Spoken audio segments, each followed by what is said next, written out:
Hello and welcome to this Wednesday edition of the World Report with me, Arjun, Samar, Mahendran. Ghislaine Maxwell, who was convicted of helping financier sexually abuse underage girls and is currently serving a lengthy prison sentence. If Maxwell has information about anyone who has committed crimes against victims, the FBI and the DOJ will hear what she has to say. Deputy Attorney General Todd Blanche said this in a post on social media platform X, adding that President Donald Trump has told us to release all credible evidence. A lawyer for Maxwell has confirmed that there have been discussions with the government.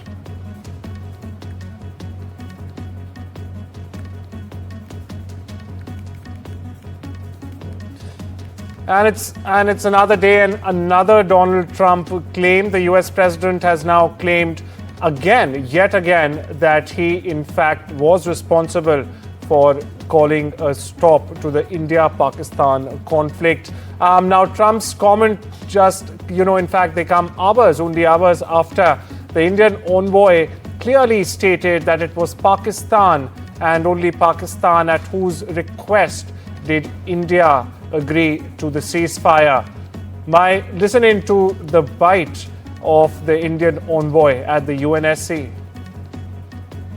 Recently, consequent to the gruesome terrorist attack in Pahalgam, Jammu and Kashmir, on 22nd April 2025, that led to the killing of 26 innocent tourists, and based on the Council statement of 25th April, where members of the Security Council underlined the need to hold perpetrators, organizers, financiers, and sponsors of this reprehensible act of terrorism accountable and bring them to justice, India launched Operation Sindoor, targeting terrorist camps in Pakistan and Pakistan-occupied Jammu and Kashmir, which was focused, measured, and non-escalatory in nature.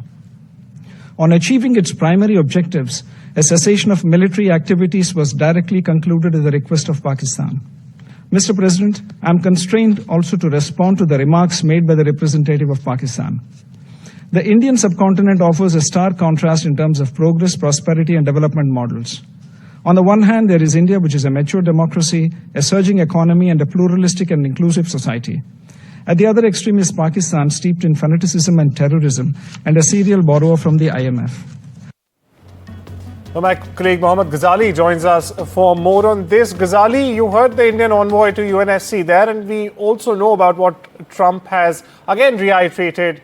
Where do you see this headed? And also, we are getting information that the US administration is in fact meeting the Pakistani administration on Friday. Are there any dots here that need to be connected? See, we know US has its own interests in siding with Pakistan when it comes to strategically start its operations either in Afghanistan or Iran or to counter China. And we also know that how Mr. Trump also harbors its ambitions to have his ambitions to be awarded Nobel Peace Prize. He has been obviously been nominated by two strange politicians, one Asim Munir from Pakistan, another Benjamin Netanyahu. But India has always maintained its stand that whenever it comes to the dispute or conflict with Kashmir, with Pakistan, it is going to be resolved by the two countries itself, and India doesn't need any mediator. So this was the case even when the Operation Sindoor was launched by India. And Indian envoy made it very clear that it was Pakistan which had requested India sort of to bring down all the hostilities, and there was no role of the United States as being claimed by Mr. Trump, that he sort of gave a bait of trade, that he won't have trade with either India or Pakistan, and that is why the Operation Sindoor came to an end. But that has been categorically rejected by our External Affairs Minister as well as the government of India on multiple occasions, that US had no role to play when it came to bringing down hostilities between the two countries. Also, we've got breaking updates coming in that PM Modi is in fact planning for his visit to the UK, which will also be followed by the Maldives. Remember, the PM is being called for the Maldivian National Day celebrations in the Maldives. And before that, on the 24th of July, viewers, which in fact happens to be tomorrow, that's Thursday, the PM is also expected to sign the FTA, the long-awaited FTA with the UK government. And here on your screens are live shots. There you see the PM planning. My colleague Mohammad Ghazali remains with us. Ghazali, can you underline the PM's itinerary and, more importantly, what all deals, apart from the the UK FTA that we of course discussed, are on the anvil here? See, obviously the UK FTA would be the highlight of this particular visit by the Prime Minister, which is going to be his fourth visit to United Kingdom after after being the Prime Minister of India for the third term. In the last 3 terms, this will be the fourth visit to United Kingdom. And FTA, obviously, which has started off the talks and negotiations, which has started off back in 2022. It's been 3 years since the negotiations were going on. Multiple rounds of talks were held between the Trade and Commerce Ministry of India and their counterpart in United Kingdom. But the focus should not be taken away from the fact that India is also going to talk about some financial frauds who have escaped from India and have taken a safe haven in United Kingdom. Also the issue of Khalistani extremists, because earlier this year when our External Affairs Minister was in United Kingdom, he was he was attending one of the programs in one of the leading think tanks there, and while he was entering into the premises of that think tank to attend that program, his convoy was attacked by the Khalistani extremists, and since then United Kingdom has not taken any concrete measures and steps. And we all know that how in the past multiple years we have seen that how these elements have been raising slogans, have been threatening our diplomats. They have been protesting outside the Indian High Commission in London, and despite repeated sort of India raising it with their British counterparts that how these elements needs to be reined, UK has not done enough. And they have not even responded to the way India was expecting it to be.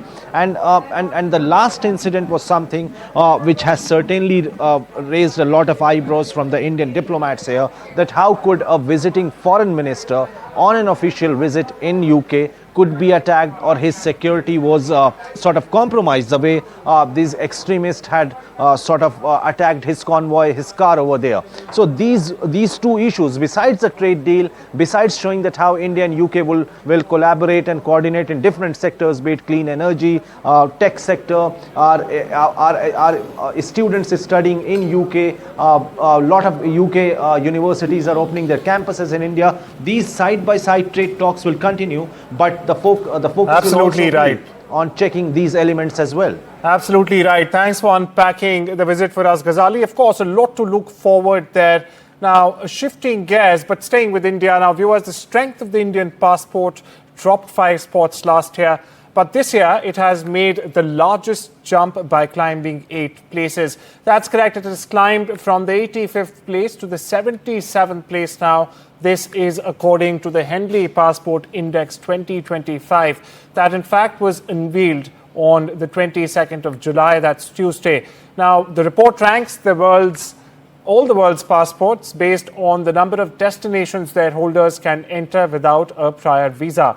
Now, currently, India has visa-free or visa-on-arrival access to 59 destinations across the world.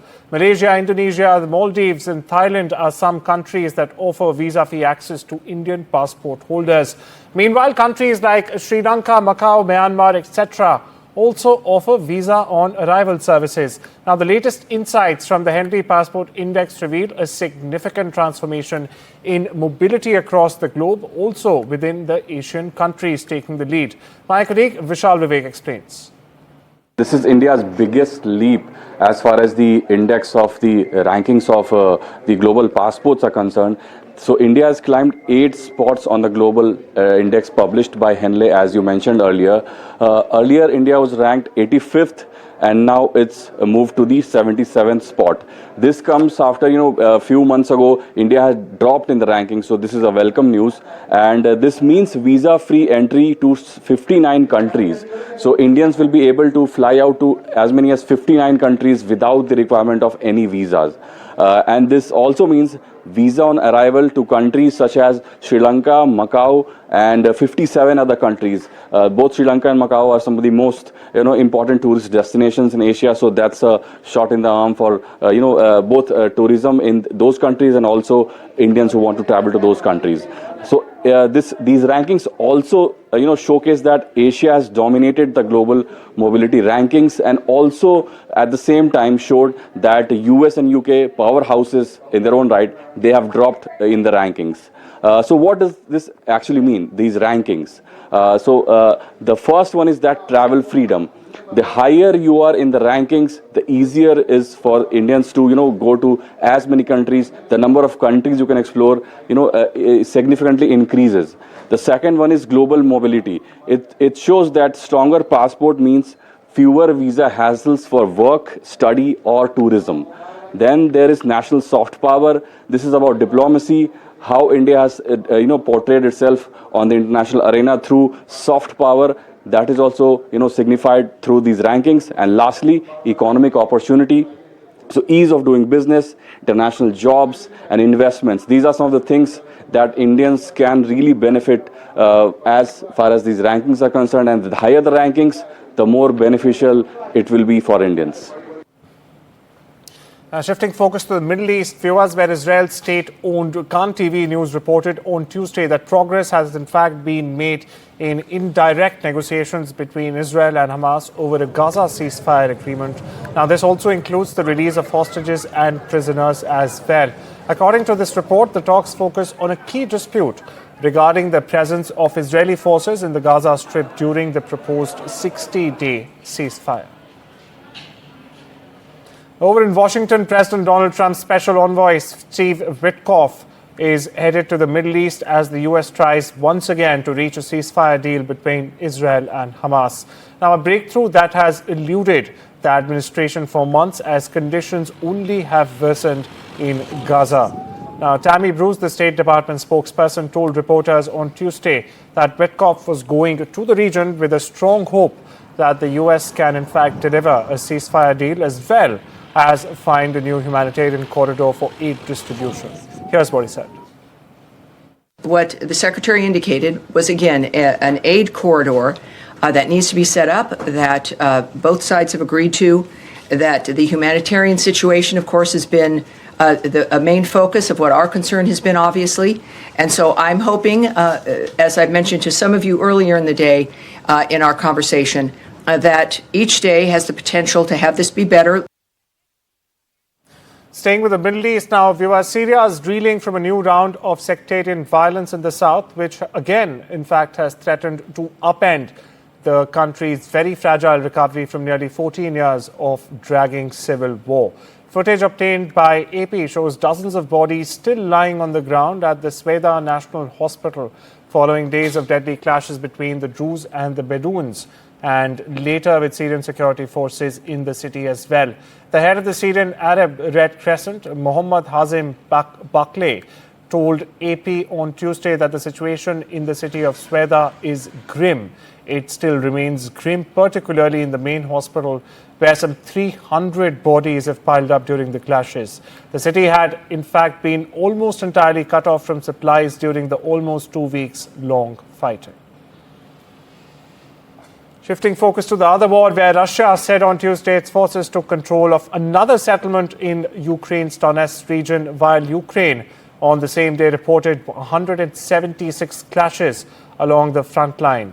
Russia's Ministry of Defense said in its latest briefing that its forces had seized a residential area in Donetsk region over the past 24 hours and destroyed 10 Ukrainian electronic warfare stations and 13 ammunition depots.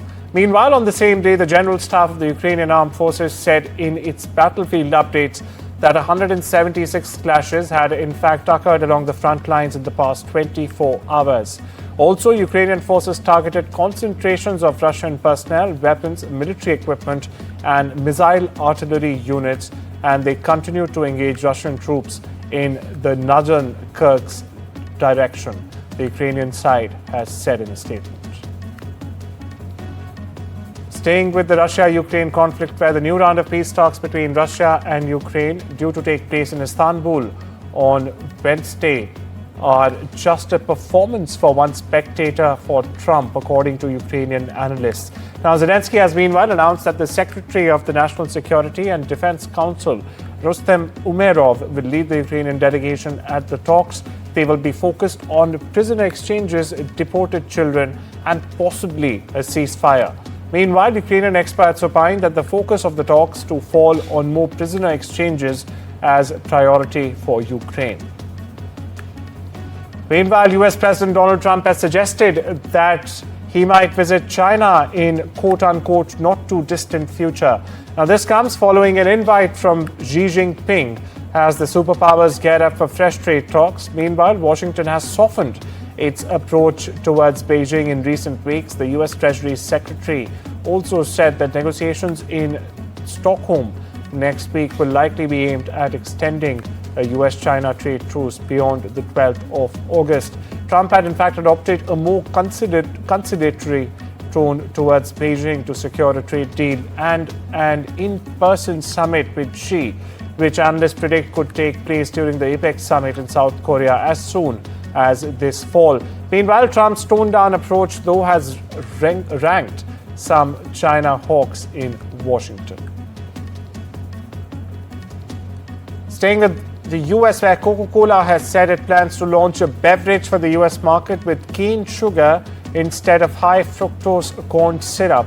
Now, the announcement, which comes as the company reports second quarter earnings, follows a social media post by none other than President Donald Trump last week, claiming that he had persuaded the company to use real cane sugar in its US cola. Now, the company, or Coke, said the new product will use cane sugar produced in the US and will expand its product range as well. Over in Europe, Athens residents and tourists crowded beaches on Tuesday, as you see that on your screens right now. This as temperatures crept up across the country. Elsewhere in Greece, a major forest fire has also broken out, and authorities have in fact ordered several villages near Kornith, the village west of Athens, to in fact evacuate. There are no immediate reports of any casualties. Meanwhile, weather conditions are particularly tough for the 180 firefighters at the scene. Meanwhile, an intense and prolonged heat wave has been forecast in the upcoming days, with temperatures expected to reach up to 44 degrees Celsius in some parts of the Western European country. Now, this is according to the National Observatory of Athens. Here's more. Αλλά εδώ με πολλά νερά, πολλά υγρά, τα σώσαμε λιγάκι δηλαδή και οι βουτιές στη θάλασσα είναι το καλύτερο. Για μένα τουλάχιστον είναι το καλύτερο και το συνιστώ σε όλους. With that, it's time to slip into a short break. Much more on the other side.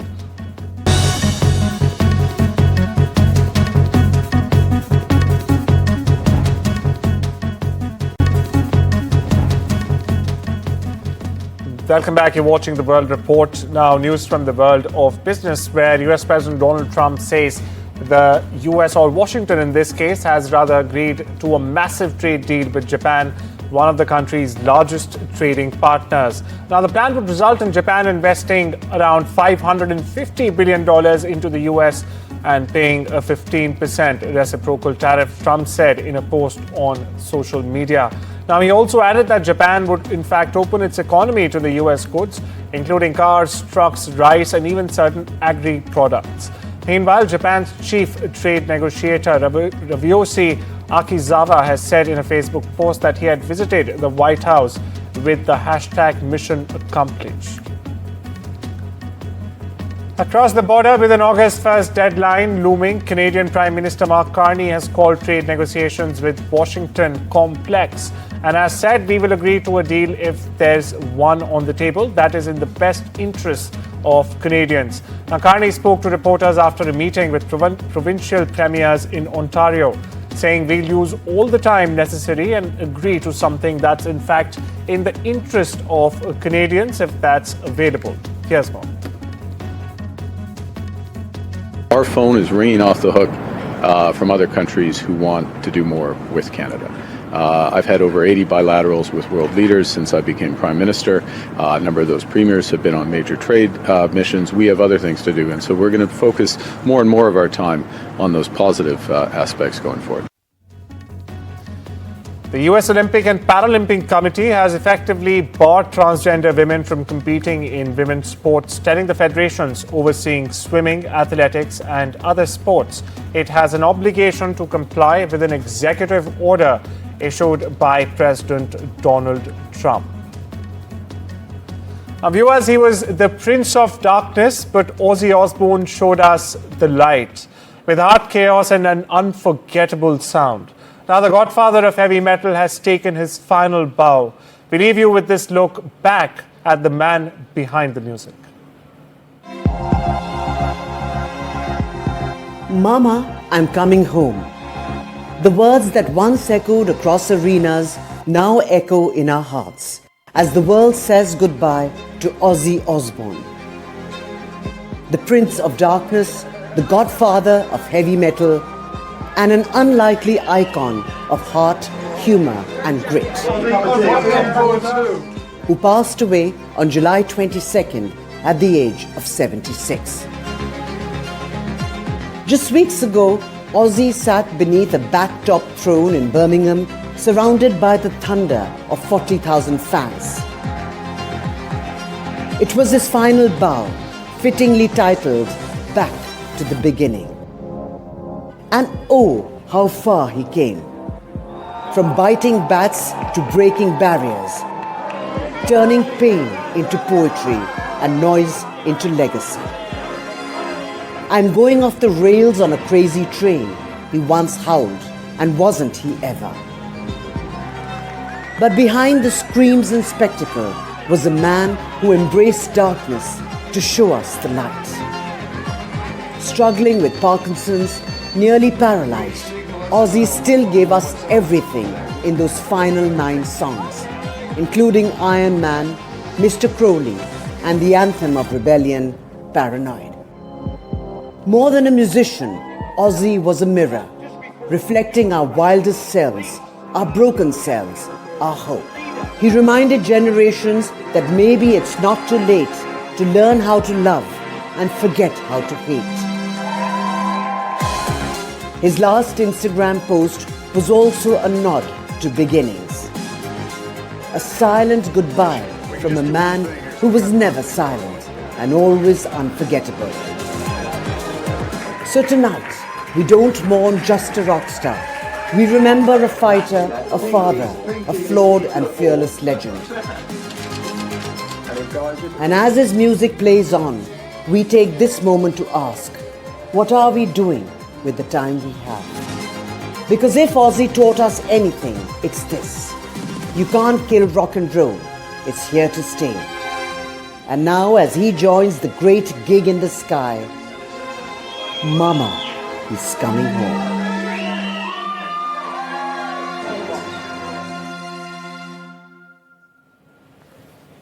Nicely edited.